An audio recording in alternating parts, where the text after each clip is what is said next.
Bom dia! Hoje vamos falar sobre um assunto novo que nós começamos a trabalhar agora, faz parte da química, né?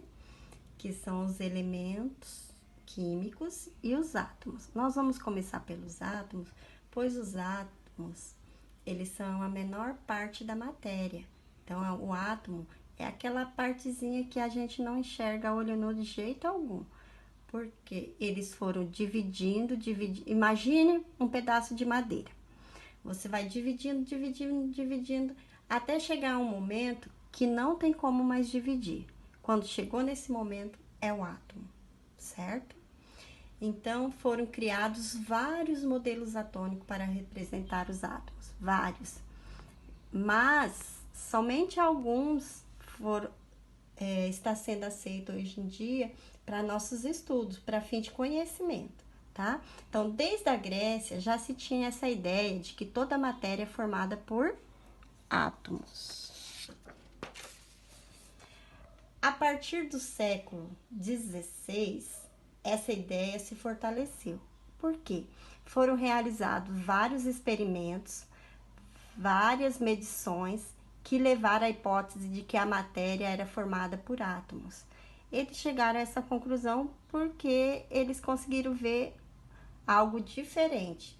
Quando eles dividiam a matéria, eles conseguiram perceber que existia alguma coisa ali que não tinha como dividir mais e que essa coisinha que ficava ali tinha uma grande força, tá? Modelo atômico de Dalton. Bom, no modelo atômico de Dalton, seria como pequenas esferas invisíveis e que não podiam ser divididas. Então, imagina uma bolinha de bilhar. É uma esfera que não pode ser dividida. O que eu posso fazer com essa bolinha de bilhar? Na minha ideia, eu posso amassá-la ou eu posso derretê-la. A partir do momento que eu começo a derretê-la, eu vou ter novas propriedades, certo? Então, ele imaginou que o átomo era assim, uma bolinha invisível, uma esfera, né? Que não podia ser dividida de maneira alguma.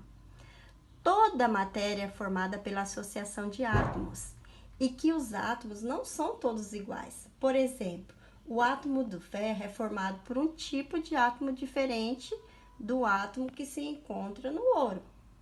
Entendeu? Ele é diferente. Por quê? Porque eles são elementos diferentes. Então não tem como eles ter o mesmo átomo.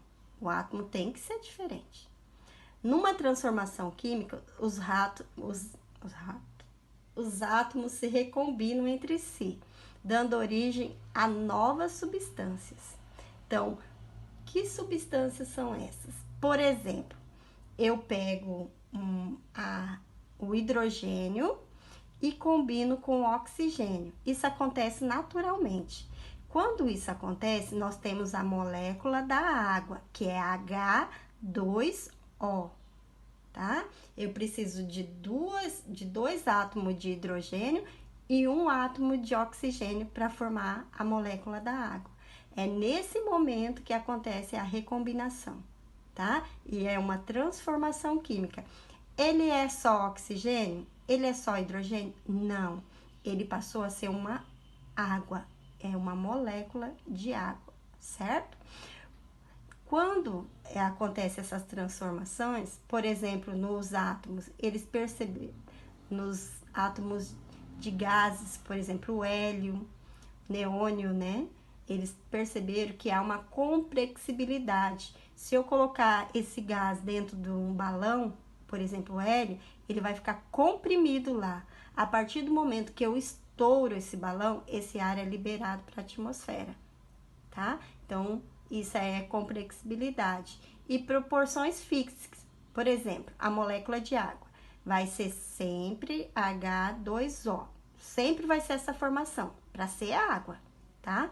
Se tiver 3H lá e 2 oxigênio, já não é mais água, já é outra substância. Por exemplo, 3H e o O2 se forma a molécula da água oxigenada. Por quê? Porque ela modificou, tá? Já não é mais igual. Aqui nós temos a imagem do modelo de Dalton, certo? Uma esfera maciça, indivisível, parecendo uma bola de bilhar. Essa teoria não foi bem aceita. Por quê? Porque ela não explicava como os átomos se ligavam uns com os outros. Aí foram feitos novos estudos e se descobriu que existem partículas menores que o átomo. Surgiu novos modelos.